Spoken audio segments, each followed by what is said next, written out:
Alright, so we're going to be leading things off here, it looks like. And this hand is definitely a keep. We're going to have to figure out how to navigate to start off these first couple turns. So multiple draw spells, including double Thought Scour, so we can fuel out a quick Tassiger, the Golden Fang, potentially. So I'm actually just going to play the Delta and pass. The idea being we can cast the Thought Scour during our end of turn and threaten to get this Tasker out, and in all likelihood play the Tasker on our next turn. And it looks like Affinity is going to be what we're facing, and a pretty strong opening. So we really would like to see a removal spell to get this Signal Pest off the board. I'm going to search for Watery Grave.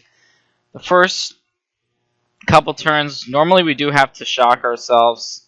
That's just the nature of the Death Shadow deck. You play with fire, and we are going to be doing that here. But we don't actually have the Death Shadow itself. Did pick up a Street Wraith. I'm going to go ahead and cycle that, just so we can have more information before we proceed here. So Inquisition of Kozilek.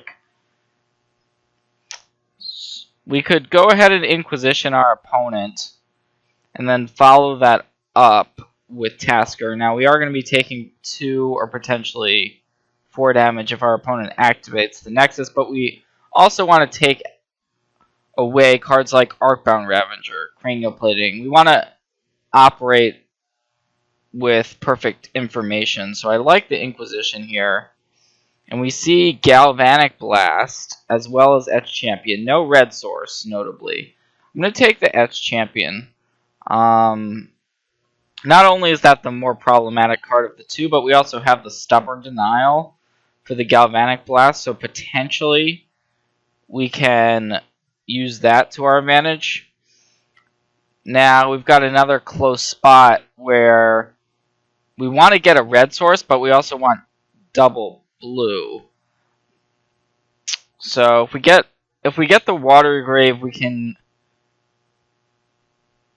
go ahead and cast multiple blue spells on our next turn. And the fact is there are not that many red cards in our deck. It's mostly a splash. So yeah, I'm gonna go with the Watery Grave. I mean, we'll see what we draw. We may be happy about that. But we really want to be able to cast 2 spells on our next turn, so it's possible that we're going to want to Snapcaster Mage and then target an Inquisition. So we always want to be leaving cards we might want to Snapcaster. So I'm going to put Thought Scour and Inquisition still in the graveyard, and the rest are going to be exiled. So presumably here, we're going to be taking 4, and we're still pretty far behind. The Signal Pest is actually when your opponent has multiple Ornithop. No, so it looks like our opponent may have drawn something else. The Blink Moth is not going to be getting activated, so we're only taking 2. So it could be worse here.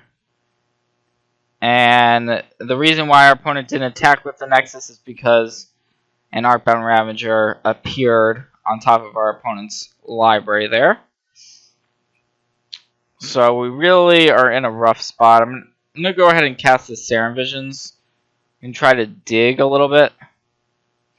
But those 2 cards are not going to be helpful to us. So let's go ahead and go for a Thought Scour.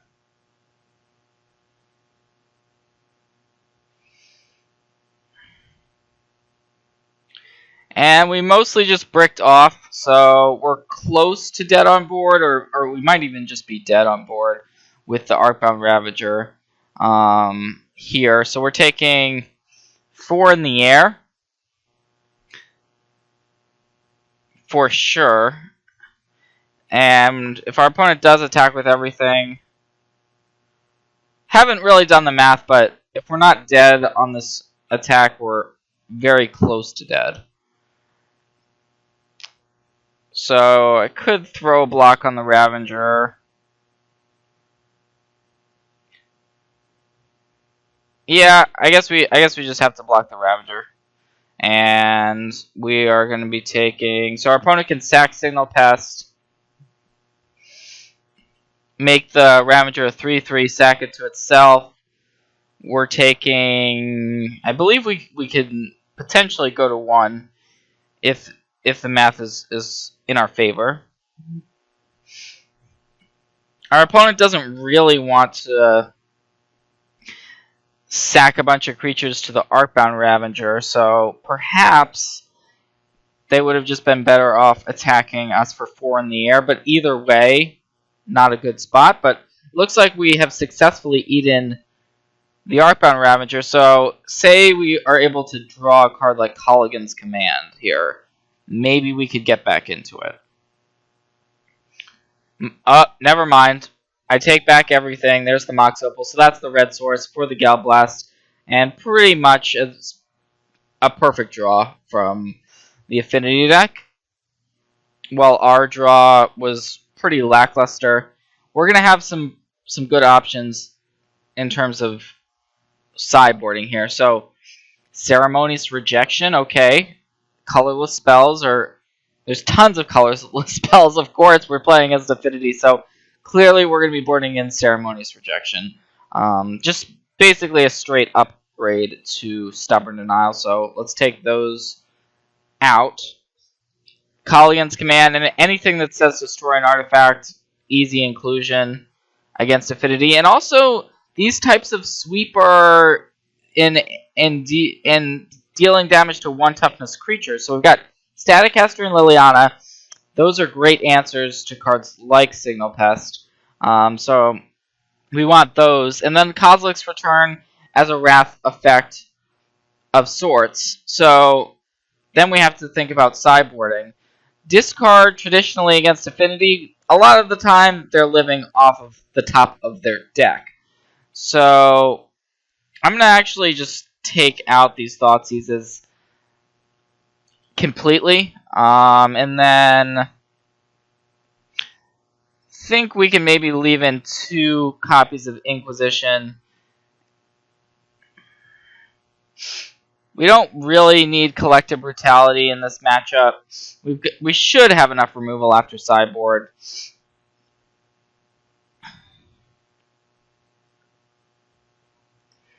So, yeah, I'm going to shave a Gurmag Angler. Go with this. Hopefully this time around we can find the Death Shadow.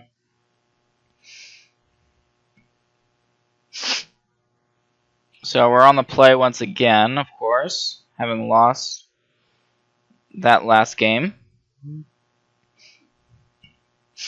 And so we have a hand with Ceremonious Rejection. We're going to have to think about when we actually want to use this, because there's a lot of annoying cards, and then there's also the setup cards, like the Springleaf Drums and Mox Opals and Ornithopters that we may, you don't want to have to counter a setup type of card like that, but sometimes it's necessary.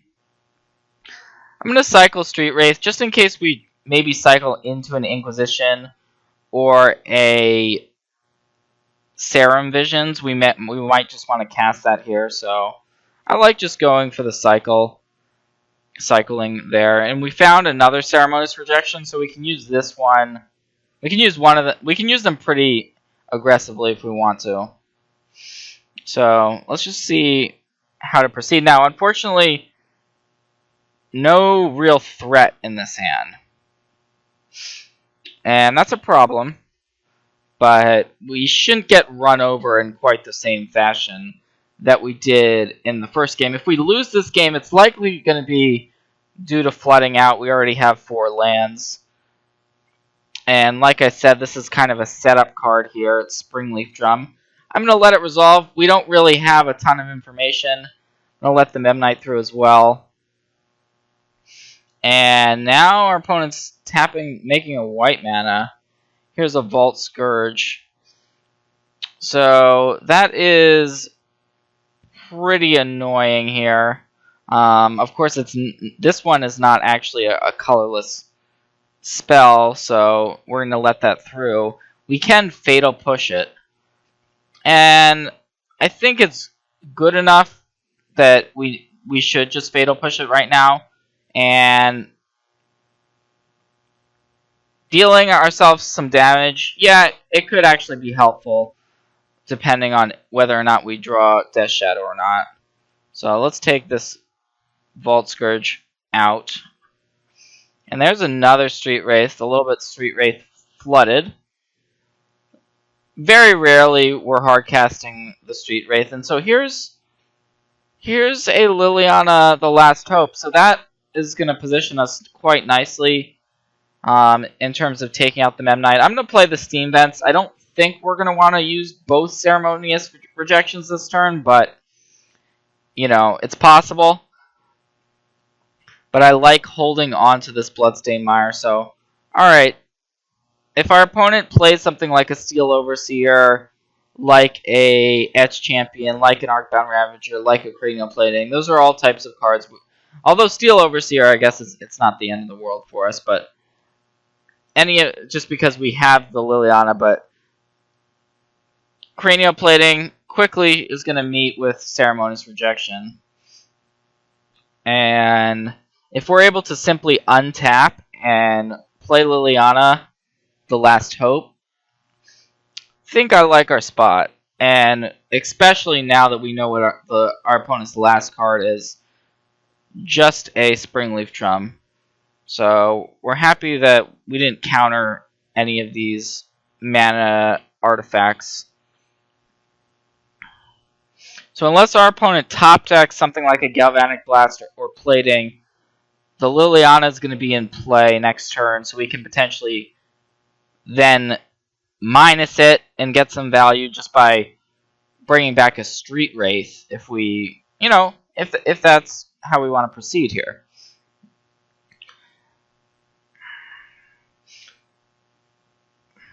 But multiple spells in hand versus this board, I think we're a decent favorite. If we're able to untap, hopefully we can just leave up the mana for this Ceremonious Rejection for the rest of the game. So it's going to be interesting here. It looks like our opponent is going after the Planeswalker. And we did find a Tasker. That's a really nice find. And I'm pretty happy to start off with the Thought Scour. If we find a Death Shadow, we can always minus the Liliana to get back a Death Shadow. But since we didn't, I think we just go ahead and tick it up. If our opponent draws something like a Vault Scourge or a Memnite or a Signal Pest, we're going to want that Liliana in play still. So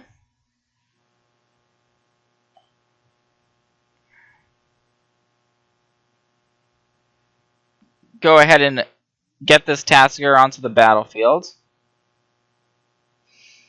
And we now have the rejection available to us. It's going to be pretty tough for our opponent to win this one. Could be an Etch Champion coming down if our opponent's tapping 3. That's normally the 3-mana play. But we have the Ceremonious Rejection, so we can answer that quite cleanly here. And now we missed it initially, but we did actually mill into a Snapcaster, which we can get back with the Liliana, the Last Hope. So I don't think there's really any need to take damage here.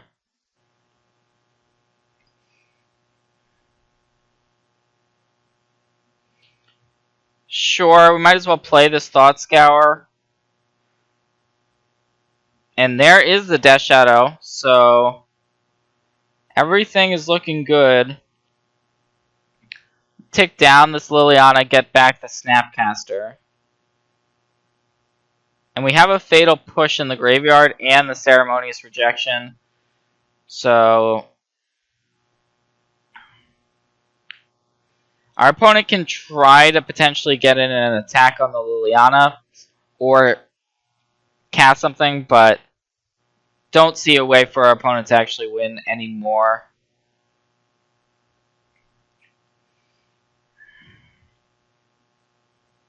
So, yep, okay. Going to game 3. So we saw how games can come down to top decking. And we've set ourselves up to be the better top decking deck. Usually. Don't think we really need to change too much. Just because we are going to be on the draw. Of course, we're slightly less advantaged on the draw for sure. We may not have time to cast all of these card draw spells. But at the same time, yep, just going to go ahead and submit.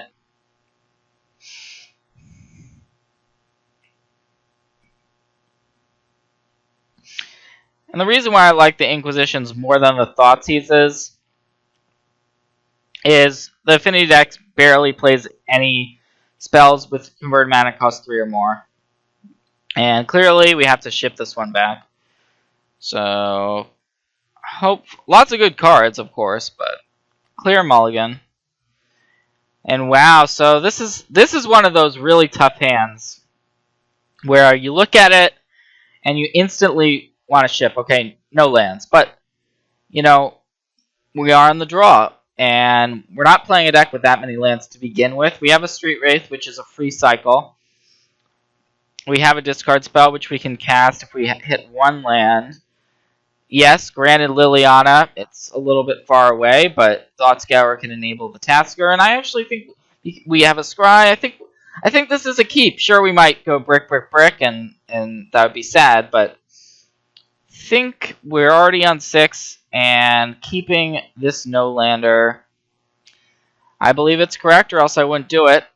Street Wraith, it's an interesting card to see. It can help power out the Death Shadow quickly. It's also another card that goes into the graveyard for Tasker. Now, do we really want to be losing that 2 life? Maybe. I'm going to go ahead and top it. It's definitely a close call whether we want to keep that one on top. Of course, we would rather have seen a land, but I think it's the only spell we would even consider keeping on top. And I'm going to go ahead and start cycling these Street Wraiths, hoping to find a land. Found one already, but still going to look for another one, and we found one. Okay, great. So a little bit lucky there, not going to lie. And I think we want to shock ourselves with the Tarn.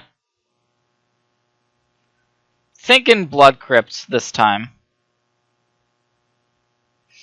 Get this Inquisition out of our hand. Next turn, we can potentially play Death Shadow depending.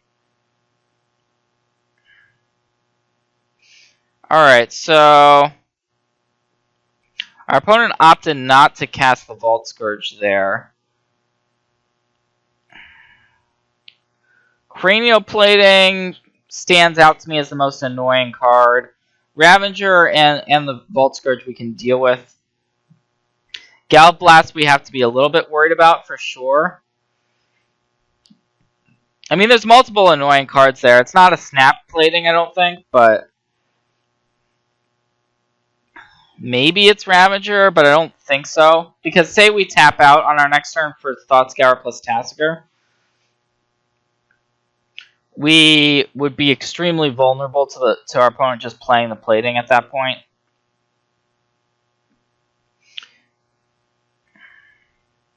So yeah, I am going to go for Thought Scour into Tasker here. And now we really want that third land for the Lily and the K command.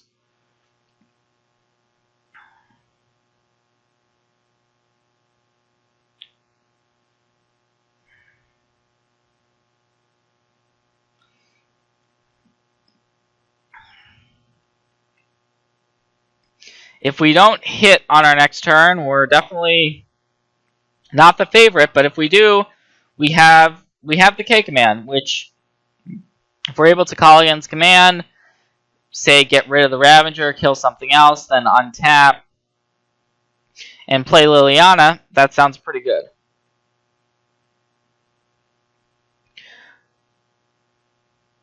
I think we're fine with taking poison damage. We're a little bit more worried about regular damage overall. So only 1 point actually coming across there.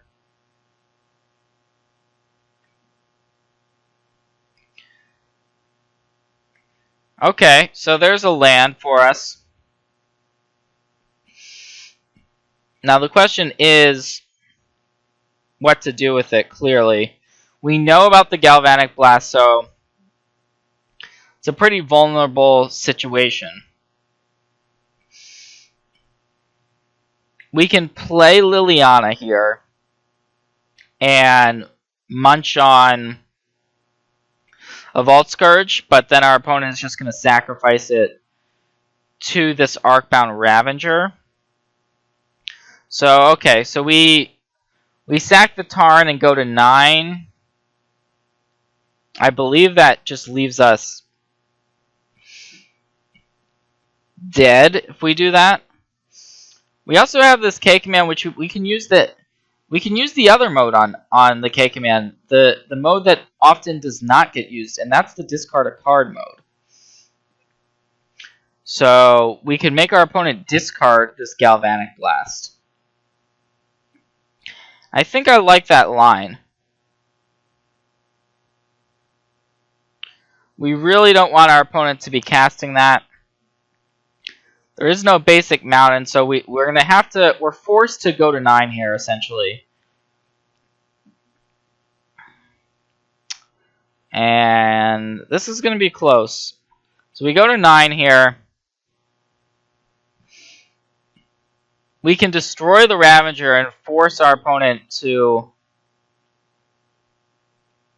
put some counters onto one of these other threats, and then get rid of that Galvanic Blast. I think that's the play.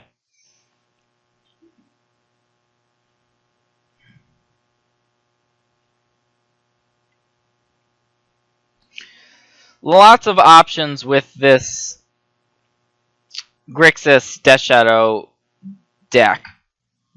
We would love, of course, to have already had the Death Shadow in play and be pressuring our opponent, but that's just not the situation. What we can do this turn is we can attack with Tasker. Now, it looks like our opponent is going to sacrifice a number of artifacts, which I think is the smart move, and it's going to put us in a situation where we need to get lucky. Need to draw a removal spell for this Vault Scourge. So it's definitely the correct play on our opponent's part. So other options, we could have gone and dealt 2 to a Vault Scourge and then destroy the Ravager, but inevitably our opponent makes the same play. Plus still has the Galvanic Blast in their hand, so it's actually just a very bad spot for us where we're at least giving ourselves outs now to draw a removal spell. We didn't hit a removal spell, so what we can do is we can play Liliana, ticket up on the big Vault Scourge. We could also Serum Visions and try to find something. So if we play Liliana, ticket up on the big Vault Scourge, our opponent only has 3 damage coming at us. Or our opponent can just attack and kill Liliana by activating the Inkmoth Nexus. If we play the Serum Visions, we're hoping to draw Fatal Push or Terminate. If we do, then we're in a decent spot. Say we would draw Fatal Push, we could then also play the Death Shadow, which would just be amazing. If we play Liliana, yeah, unfortunately, looking at the exiled cards, just haven't drawn that 1 mana removal spell that we really need. Huh.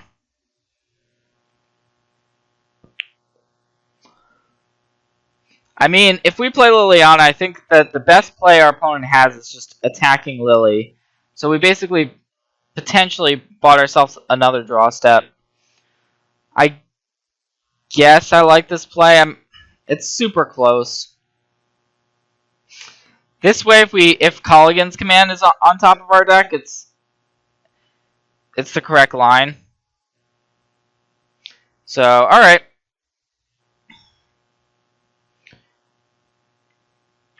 Of course, there's many cards our opponent could have or draw that would just kill us either way. Galvanic Blast, another Ravager, a land plus a Cranial Plating. Those would all be lethal here. Looks like our opponent doesn't have any of those, so see if our opponent does go ahead and just get rid of the Liliana the last hope, which it's my personal opinion that would be the correct play here.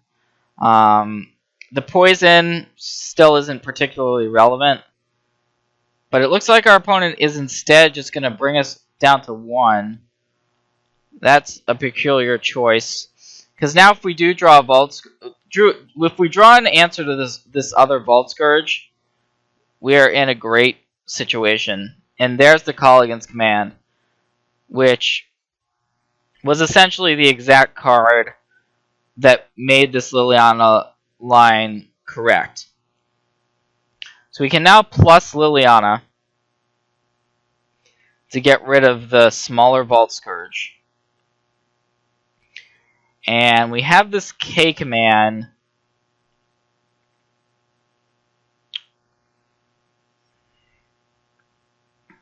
So we can actually, if we want to, we can. Well, we want to destroy. We want to destroy the Vault Scourge. We have the option of making our opponent discard whatever they draw in their draw step with the K command. So, say we're going to shatter away this Vault Scourge. We have to. And then we can make our opponent discard a card. So, yeah, I think we just want to pass here. Let our opponent draw. And, of course, that Inkmoth Nexus can't deal us actual regular damage. So we are going to be using the same mode that we did before.